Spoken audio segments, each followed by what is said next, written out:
Ruut, luku 1. Siihen aikaan kun tuomarit hallitsivat, tuli nälänhätä maahan. Silloin muuan Juudan Betlehemin mies lähti sieltä ja asettui vaimonsa ja 2 poikansa kanssa muukalaisena asumaan Moabin maahan. Miehen nimi oli Elimelek, hänen vaimonsa nimi Noomi ja hänen 2 poikansa nimet Mahlon ja Kiljon. He olivat efratilaisia Juudan Betlehemistä. Niin he tulivat Moabin maahan ja oleskelivat siellä. Ja Elimelek, Noomin mies, kuoli, ja Noomi jäi jälkeen 2 poikansa kanssa. Nämä ottivat itselleen moabilaiset vaimot. Toisen nimi oli Orpa ja toisen nimi Ruut. Ja he asuivat siellä noin 10 vuotta. Ja myös nuo molemmat, Mahlon ja Kiljon, kuolivat, niin että vaimo jäi yksin jälkeen 2 pojastaan ja miehestään. Silloin hän nousi miniöineen palataksensa takaisin Moabin maasta, sillä hän oli kuullut Moabin maassa, että Herra oli pitänyt kansastansa huolen ja antanut sille leipää. Niin hän lähti yhdessä molempien miniäinsä kanssa siitä paikasta, jossa oli oleskellut. Ja heidän tietä käydessään matkalla Juudan maahan sanoi Noomi molemmille miniöillensä, menkää, palatkaa kumpikin äitinne kotiin. Herra tehköön teille laupeuden, niin kuin te olette vainajille ja minulle tehneet. Herra suokoon, että saisitte turvan kumpikin miehenne kodissa. Ja hän suuteli heitä. Mutta he korottivat äänensä ja itkivät ja sanoivat hänelle, me seuraamme sinua sinun kanssasi luo. Mutta Noomi vastasi, kääntykää takaisin, tyttäreni, miksi te lähtisitte minun kanssani? Voinko minä enää saada poikia miehiksi teille? Kääntykää takaisin, tyttäreni, menkää, sillä minä olen liian vanha joutuakseni miehelään.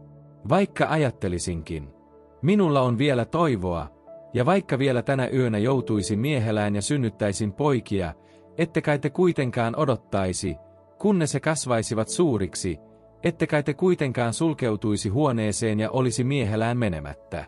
Ei, tyttäreni, minä olen hyvin murheissani teidän tähtenne, sillä Herran käsi on sattunut minuun. Niin he korottivat vielä äänensä ja itkivät. Silloin Orpa suuteli anoppiaan jäähyväisiksi, mutta Ruut riippui kiinni hänessä.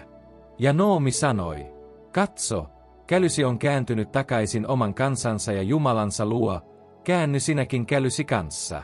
Mutta Ruut vastasi, älä vaadi minua jättämään sinua ja kääntymään takaisin, pois sinun tyköäsi. Sillä mihin sinä menet, sinne minäkin menen, ja mihin sinä jäät, sinne minäkin jään. Sinun kansasi on minun kansani, sinun Jumalasi on minun Jumalani. Missä sinä kuolet, siellä minäkin tahdon kuolla ja sinne tulla haudatuksi. Herra rangaiskoon minua nyt ja vasta, jos muu kuin kuolema erottaa meidät. Kun Noomi näki, että hän oli lujasti päättänyt seurata häntä, ei hän enää puhunut siitä hänen kanssansa. Niin he kulkivat molemmat yhdessä, kunnes tulivat Betlehemiin. Ja kun he tulivat Betlehemiin, joutui koko kaupunki liikkeelle heidän tähtensä, ja vaimot sanoivat, onko tämä Noomi? Mutta hän vastasi heille, älkää kutsuko minua Noomiksi, kutsukaa minua Maaraksi, sillä kaikkivaltias on antanut minulle paljon katkerata murhetta. Rikkaana minä lähdin, mutta tyhjänä Herra antaa minun palata. Miksi siis kutsutte minua Noomiksi, kun Herra on minua vastaan todistanut ja kaikkivaltias on tuottanut minulle onnettomuutta? Niin Noomi palasi miniensä, moabilaisen Ruutin, kanssa, joka tuli Moabin maasta, ja he saapuivat Betlehemiin ohranleikkuun alussa.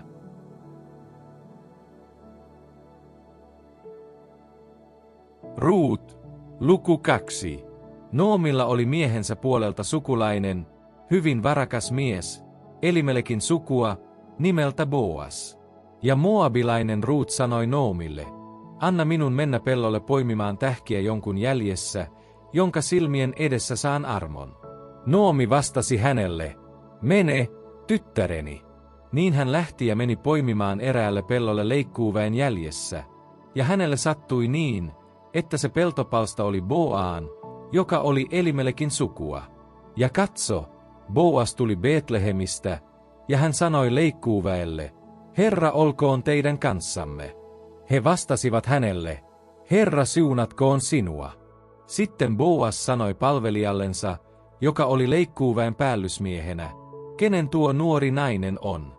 Palvelija, joka oli leikkuuväen päällysmiehenä, vastasi ja sanoi, se on se nuori Moabitar, joka tuli Noomin mukana Moabin maasta. Hän sanoi, salli minun poimia ja koota tähkiä lyhteiden väliltä leikkuuväen jäljessä. Niin hän tuli ja on ahertanut aamusta varhain tähän saakka. Vasta äsken hän hiukan levähti tuolla majassa. Niin Boas sanoi Ruutille, kuules, tyttäreni, älä mene muiden pelloille poimimaan, äläkä lähde pois täältä, vaan pysyttele täällä minun palvelijattarieni mukana. Pidä silmällä, millä pellolla leikataan, ja kulje heidän jäljessään. Minä olen kieltänyt palvelijoitani koskemasta sinuun.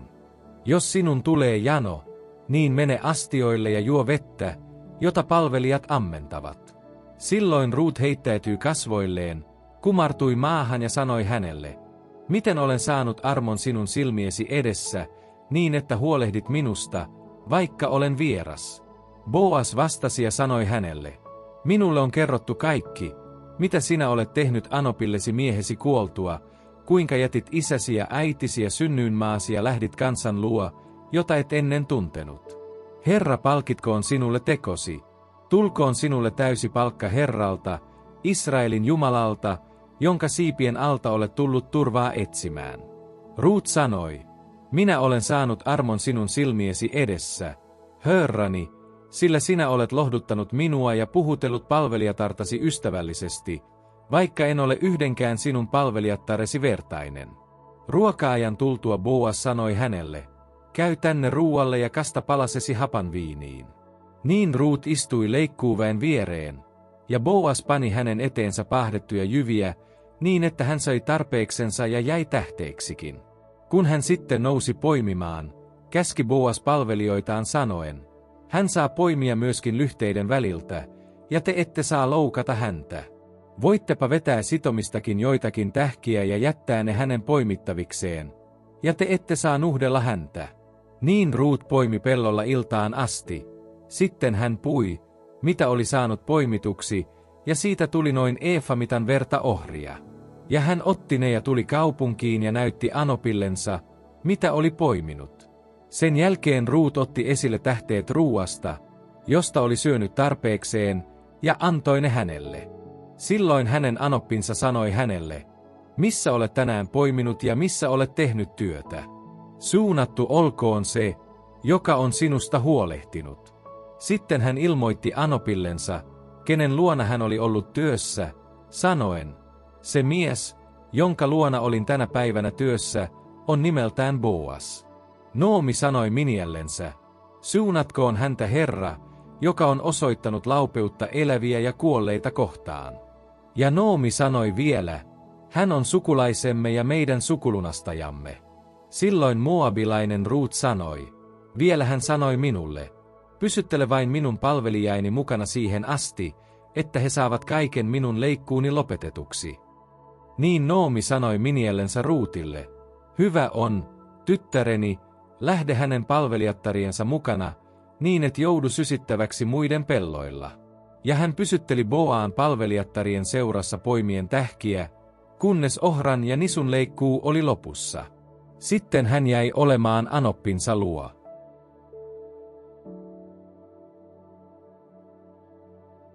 Ruut, luku 3. Niin Noomi, hänen anoppinsa, sanoi hänelle, tyttäreni, minäpä hankin sinulle turvapaikan, että sinun kävisi hyvin. Onhan Boas, jonka palvelijattarien kanssa olit, sukulaisemme. Katso, hän viskaa tänä yönä ohria puimatantereella. Niin pesöydy nyt ja voitele itsesi ja pukeudu ja mene puimatantereelle. Mutta älä näyttäydy hänelle, ennen kuin hän on syönyt ja juonut. Kun hän panee maata, niin katso, mihin paikkaan hän panee maata, ja mene ja nosta peitettä hänen jalkojensa kohdalta ja pane siihen maata. Hän sanoo sitten sinulle, mitä sinun on tehtävä.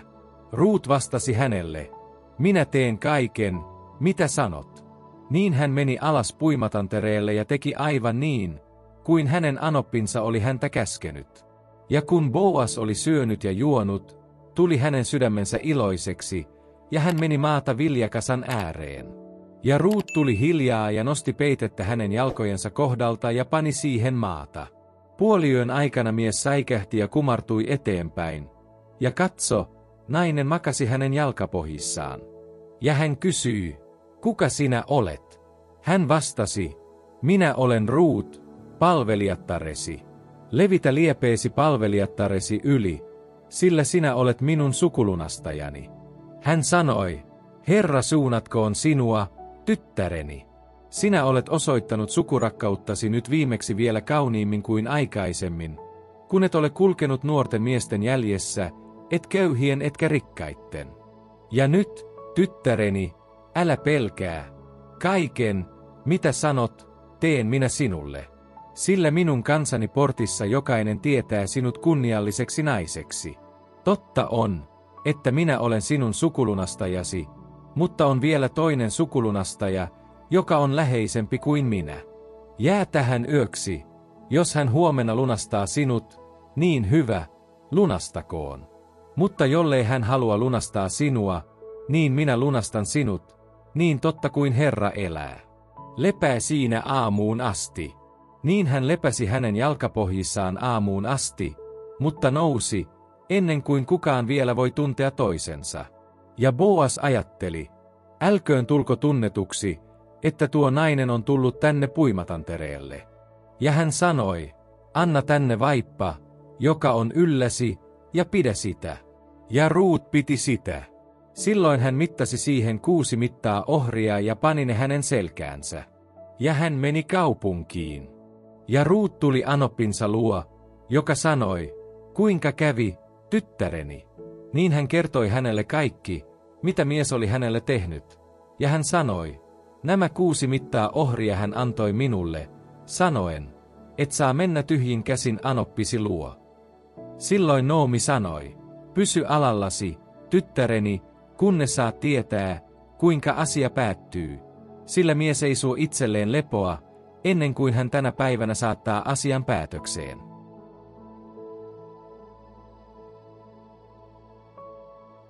Ruut, luku 4.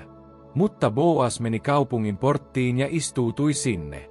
Ja katso, sukulunastaja, josta Boas oli puhunut, kulki siitä ohitse, ja Boas sanoi, sinä siellä, poikkea tänne istumaan. Hän poikkesi ja istui siihen. Sen jälkeen Boas otti kaupungin vanhimpia 10 miestä ja sanoi, istukaa tähän. Ja he istuivat. Sitten Boas sanoi sukulunastajalle, sen peltopalstan, joka oli veljellämme Elimelekillä, on Noomi, joka on palannut Moabin maasta, myynyt. Sen tähden ajattelin, minä ilmoitan siitä sinulle ja sanon, osta se tässä saapuvilla olevien ja minun kansani vanhimpien läsnä ollessa. Jos tahdot sen lunastaa sukuun, niin lunasta. Mutta elle tahdo sitä lunastaa, niin ilmoita minulle, että saan sen tietää. Sillä ei ole ketään muuta sukulunastajaa kuin sinä, ja sinun jälkeesi minä. Hän sanoi, minä lunastan sen. Niin Boas sanoi, ostaessasi pellon Noomilta ostat sen myöskin moabilaiselta Ruutilta, vainajan leskeltä, ja sinun on pysytettävä vainajan nimi hänen perintöosassaan. Silloin sanoi sukulunastaja, en voi lunastaa sitä itselleni, sillä siten minä turmelisin oman perintöosani. Lunasta sinä itsellesi, mitä minun olisi lunastettava. Minä en voi sitä tehdä.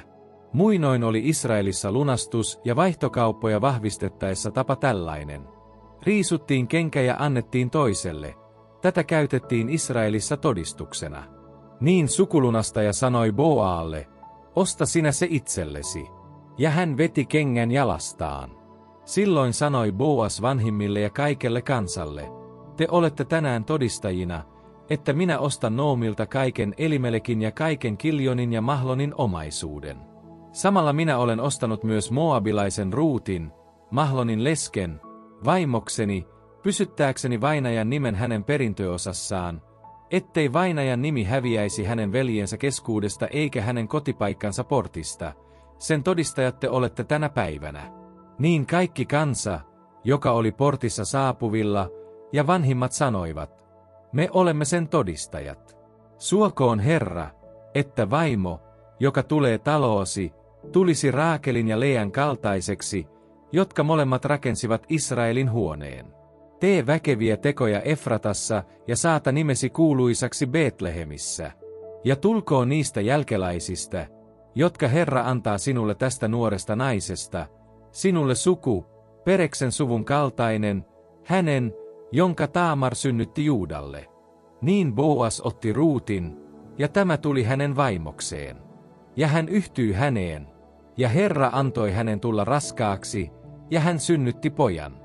Silloin vaimot sanoivat Noomille, kiitetty olkoon Herra, joka tänä päivänä salli sinun saada sukulunastajan.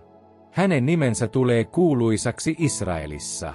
Hän on virvoittava sinua, ja hänestä on tuleva sinun vanhuutesi tuki, sillä miniäsi, joka rakastaa sinua, on hänet synnyttänyt, hän, joka on sinulle parempi kuin 7 poikaa.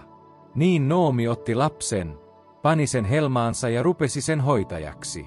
Ja naapurivaimot antoivat lapselle nimen, sanoen, Noomille on syntynyt poika. Ja he panivat hänen nimekseen Obed. Hänestä tuli Iisain, Daavidin isän, isä. Tämä on Pereksen sukuluettelo. Perekselle syntyy Hesron. Hesronille syntyy Raam, ja Raamille syntyy Amminadab. Amminadabille syntyy Nahson, ja Nahsonille syntyy Salma. Salmalle syntyy Boas, ja Boaalle syntyy Obed. Obedille syntyy Iisai, ja Iisaille syntyy Daavid.